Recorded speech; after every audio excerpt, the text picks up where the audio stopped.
Hi, I'm Neil Nobel, editor-at-large of the Prickly Pear, and welcome to the Cactus Patch.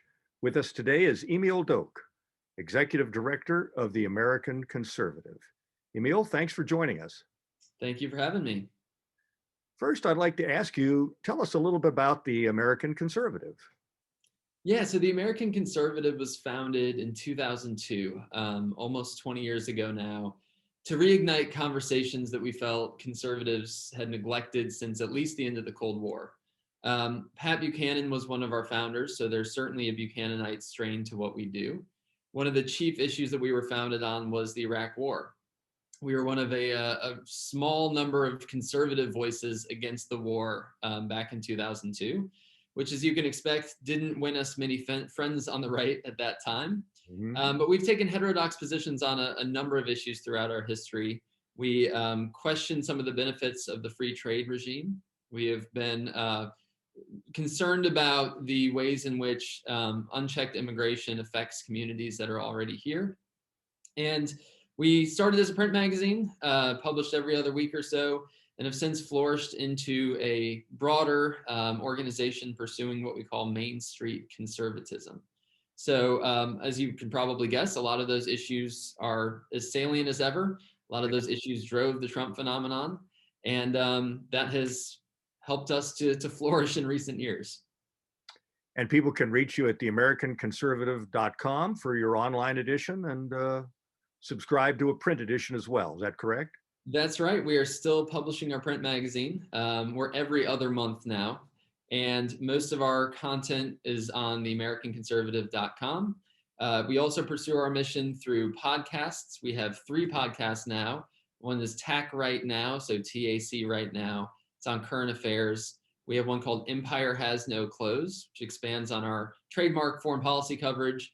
And we have a new podcast just launched with our senior editor, Rod Dreher, who writes on cultural issues. It's called The General Eclectic. So you can find all of those wherever you find podcasts, also on our website at theamericanconservative.com. And we've also launched a number of conferences and events, fellows programs, a whole bunch of different ways to pursue our mission. So all of that you can find at theamericanconservative.com. Well, sounds very exciting.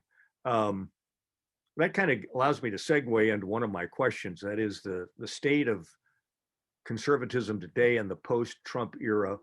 You know, we've got kind of the legacy conservative movement. I think of the Heritage Foundation. I think of George Will and his bow tie. I think of National Review. And now we've got a more insurgent, more muscular conservatism that has a little bit more nationalist, or some people say populist, although I want to talk about that and whatever that means today. Where do you fall? It sounds like you fall a little bit on the paleo conservative side of things. Historically, we were sort of known as a paleo-conservative magazine. What that means, I think, is definitely up for debate. Where the right is going is up for debate. We want to be driving that debate. We want to be leading that debate, because I think a lot of those issues that I outlined, whether that's trade or immigration or foreign policy, are really the issues that have put what it means to be a conservative in flux. You know, for all the guy's faults, Donald Trump started a really important conversation on the right in 2016. He got up on the debate stage in South Carolina and said that the Iraq War was a mistake, with of course, the architect of the Iraq War's brother standing right there on the debate stage. Right. Unprecedented thing in a Republican primary debate, save maybe only for Ron Paul. Donald Trump also questioned a lot of our trade deals, right? He's all for rethinking, especially with our trade with China, and looking at ways that has hurt the American worker. And obviously, maybe his chief issue was immigration, building that wall, but at least being more restrictive on immigration. Those 3 issues are issues that our organization has talked about for a long time. And I think that those 3 issues are ones that are going to drive the conversation on the right, that are going to help determine where the conservative movement goes post-Trump.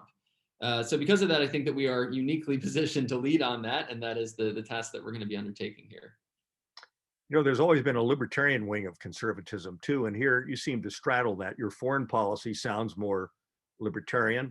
They would probably take umbrage on the trade issue, although I've had a number of arguments with libertarian friends and just told them to go to the World Trade Organization website. And if they can describe this hodgepodge of tariffs as free trade, I'll eat my hat, because it, it's not free trade.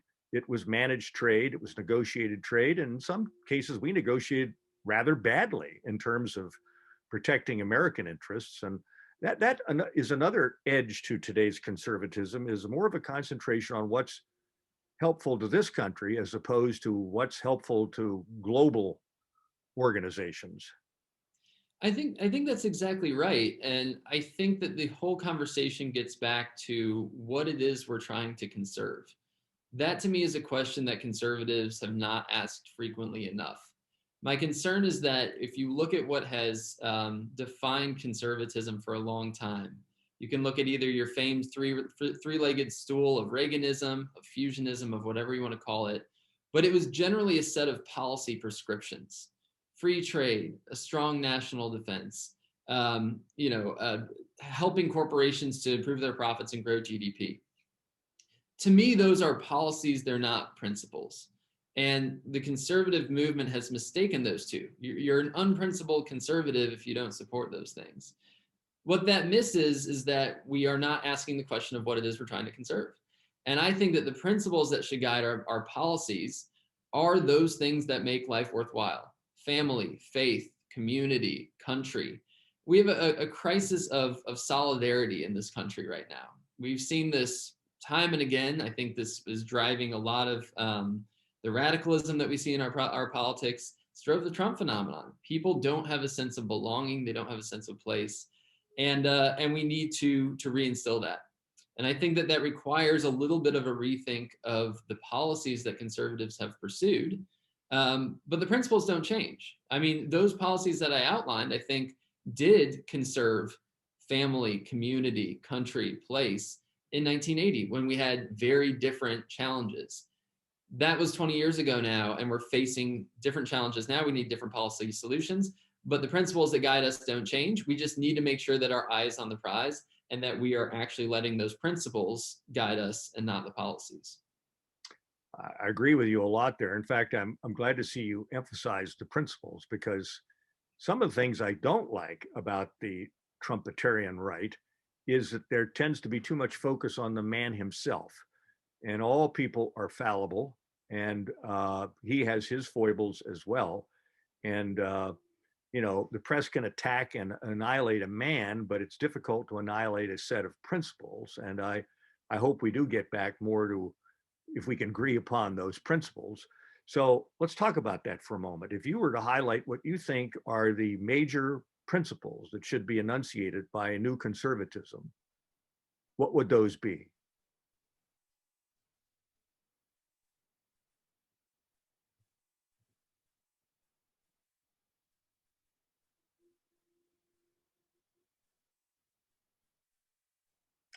I think we froze.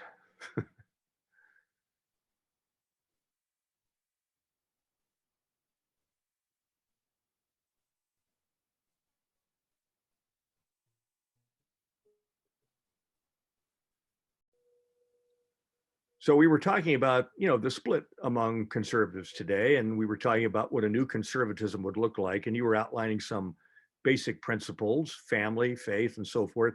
But if you were to give me, say, the highlights of actual policy prescriptions, what would they look like to you? Yeah, I mean, I think that the policies can and should change, which I know is kind of a dodge, but the policies should serve those principles that you outlined.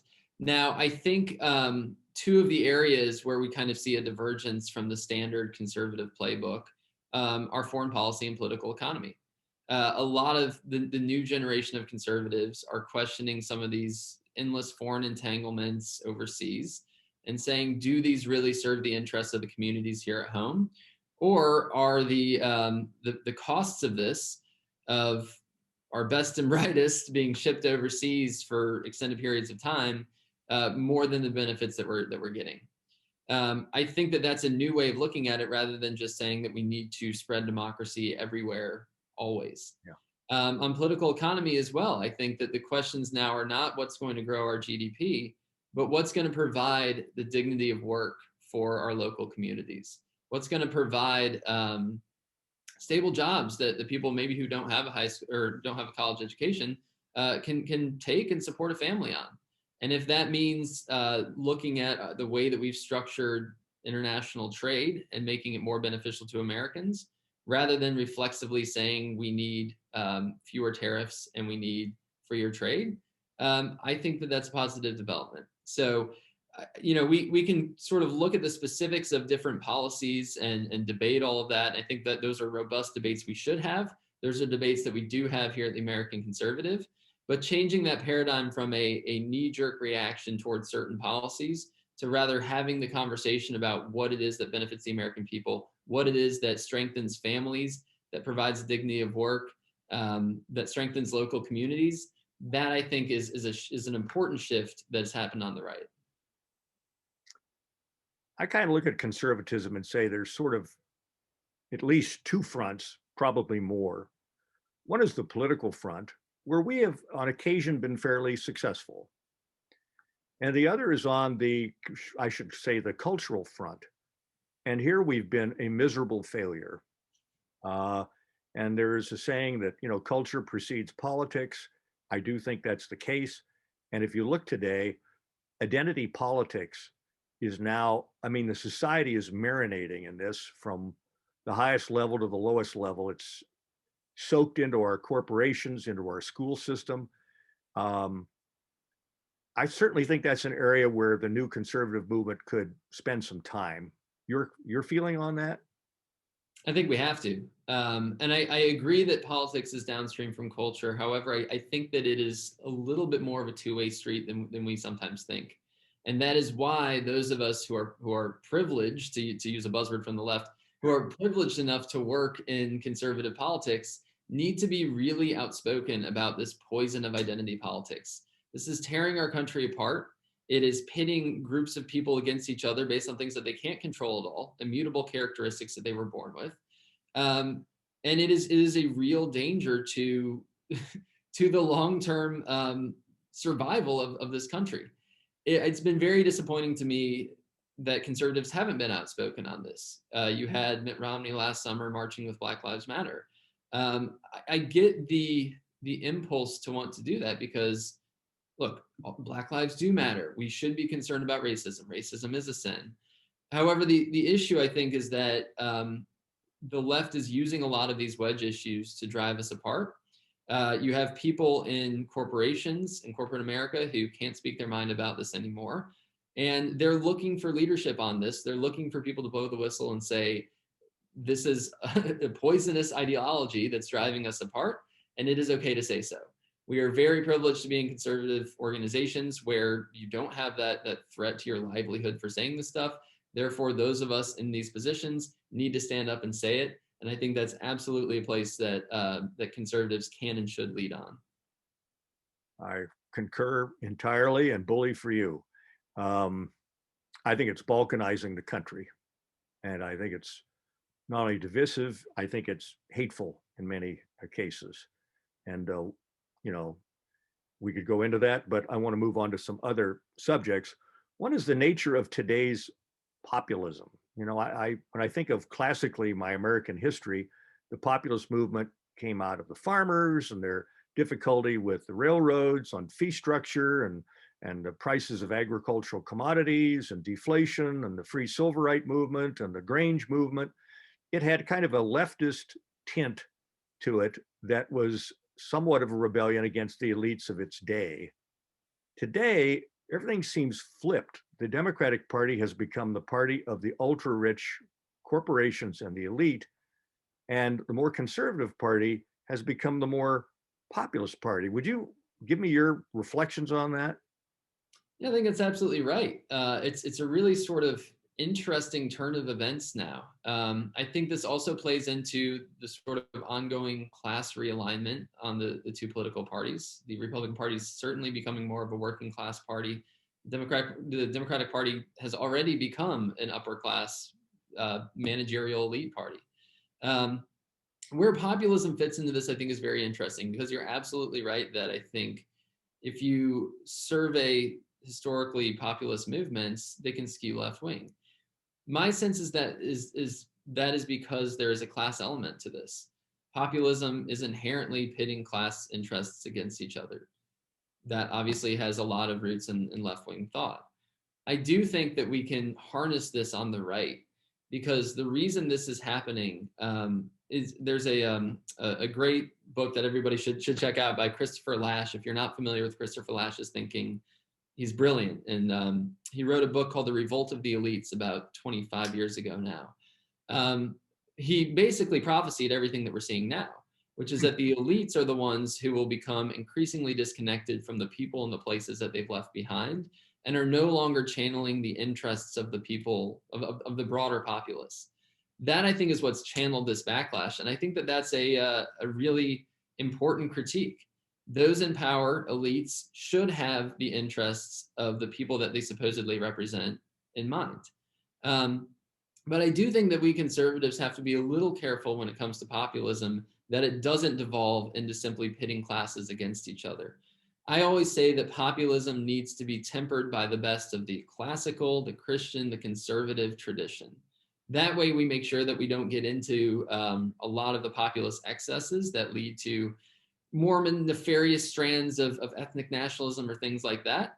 And we develop something to borrow from Notre Dame political philosopher Patrick Deneen, an aristopopulism, right? And a populism that channels the interests of the people, but yet also has a more aristocratic, I guess would be the part of that, an elite cadre of people who are representing those interests. I think it needs to be a balance, as with most things, virtue lies in the medium. But I do think that there is a way that as conservatives, we can and should harness this populism, because it's responding to very real issues that our elites have drummed up. One other area before we close. I was reading Town Hall the other day, and they credited your publication with breaking this story on the Lincoln Project. For our readers and listeners who aren't familiar with the Lincoln Project and this controversy, could you give us a quick outline as to what is going on there? Yeah, it's sort of a astonishing and sad story, I think. The Lincoln Project, for those who aren't familiar, was a group of Never Trump Republicans whose aim, seems to me at least, was to defeat Donald Trump and then excise Trumpism, as they defined it, from the Republican Party and from the right more broadly. There was a lot of establishment types, political consultants who banded together, very well funded. They have a lot of ads on Fox News that some of the viewers might have seen, and did a whole PR push to do this. The story that we broke was by one of our journalists named Ryan Gerdusky, and one of the founders of the Lincoln Project, John Weaver, it was discovered had a very salacious past of essentially preying on young men and soliciting them for sex and things like that. And so forth too, right? What was that? For jobs, he would dangle for jobs, right? And this is all tied up in sort of their careers and everything. So it's a really messy and sad situation. But I do think that it points to the role that virtue needs to play on the right. I mean, conservatives have to be the ones making sure that our public life and our politics are driven by virtue. And that clearly was not the case here on multiple levels. And I think that it's a lesson for all of us that when we talk about being a conservative, when we talk about the different strands on the right, virtue really matters. And we need to make sure that we are supporting and we are getting behind the strands and the people who agree with that and who will put that first. You know, at Prickly Pear here, we try to cover national events, but we also try to look at things from an Arizona lens. And Mr. Weaver, as I recall, was the campaign manager in two major presidential campaigns for John McCain. And I'm embarrassed. You know, he apparently has had a long record over a number of years of this kind of behavior. How could that have gone on for that long without it coming to the attention of our deceased senator? It's a good question, and I don't want to comment on who knew about it and who didn't. It's a good question to raise. I do think, though, that Donald Trump ran about draining the swamp, the swamp is very real, and it exists not only in Washington, but in establishment circles, and state parties, and all around the country. And clearly, it seems John Weaver was an example of a swamp creature, a very establishmentarian who floated from job to job. So it's not incredibly surprising to me that with a figure like John McCain, he would be involved there. But again, I think that this is why we as conservatives need to continually reassess our principles, reassess what is driving our politics, and make sure it is what's good, true, and beautiful, and not just perpetuating systems and people for the sake of that. The co-founder of the Lincoln Project was George Conway. Is that correct? That's right. The Kellyanne Conway, who was high in the Trump administration. I mean, outside of Mary Matlin and James Carville, I can't think of a more peculiar couple than they must be. But what do you make of that? Yeah, I've always found that curious. I don't know Kellyanne personally. I know a lot of people in our world who do. Have always held her in high regard. And I will say that I do believe she had stepped away from the White House to prioritize her family. I believe it was last year or so. Yeah. And to his credit, George Conway did as well. And I give them both immense credit for that. I think that is indicative of what I'm saying here, which is that we need to put the most important things first. And they both did that, to their credit. So good on them. But it is certainly an odd pairing, that's for sure. Well, it's one of those particular scandals that's got an odor about it. And I really didn't like the Lincoln Project for a number of reasons. That is, they tended to run as some sort of Republican or conservative alternative to Trump. They were getting a lot of their money from David Geffen and the Hollywood crowd, and really, I can't say they're really straightforward and honest about what their intention was and where they were going. Yeah. But I think that this also gets to the broader question. Trump, I've always felt, was more symptom than cause. I found sort of the hysteria surrounding his behavior somewhat tiresome. I won't defend the tweets. I won't defend a lot of the more vulgar statements. That's, I think that stands for itself. But we need to figure out why he resonated with so many people. What really drove that phenomenon? And I think that a lot of what drives the Lincoln Project is a sort of aversion to some of Trump's unique positions, right? Whether that's pulling out of some of these endless foreign wars, whether that's reshoring manufacturing jobs, whether that's finally dealing with our broken immigration system. If you look at the history of a lot of these people, they've been on the opposite sides on those issues. And so the question to me becomes whether this full-on aversion to Trump is really about the behavior, or whether it's actually a more ideological battle that's sort of cloaked in this concern about his behavior. I think that's a really important question that gets to the future of the right. And I think if you look at the history of a lot of the people involved in places like the Lincoln Project, it becomes clear that there's a little bit more of an ideological bent to this than might have been apparent at first glance. We just ran a piece from Jacob Hornberger, Future Freedom Foundation, who is an outspoken libertarian, on Trump. And he makes an interesting observation that part of this seems to be that animus comes from the fact that Trump wasn't part of the crowd. He came completely from outside the system, had never run for office, and was successful, wildly successful. If you think about it, he beat 14 primary opponents and the Clinton machine. Mm-hmm. And I think the left and the Democrats may be making a mistake if they think they can just bury the man, they're going to bury the movement, because I agree with you. I think, sort of like a prospector, he found the vein that was there. No one else had really mined it before, but he didn't create it. That's exactly right. I mean, there's a reason that we were founded talking about these issues 20 years ago. Pat Buchanan, in some ways, it was a precursor to this. And I think any worthwhile conservatism that comes from the Trump moment has to grapple with why Trump happened. It can't sweep it under the rug. We can't go back to a pre-2016 consensus. The voters are not there. So you can even pocket the ideological questions of what you want a conservatism to look like. But the voters clearly rejected 14 other candidates who were parroting back things that conservatives have been saying since at least the Reagan days.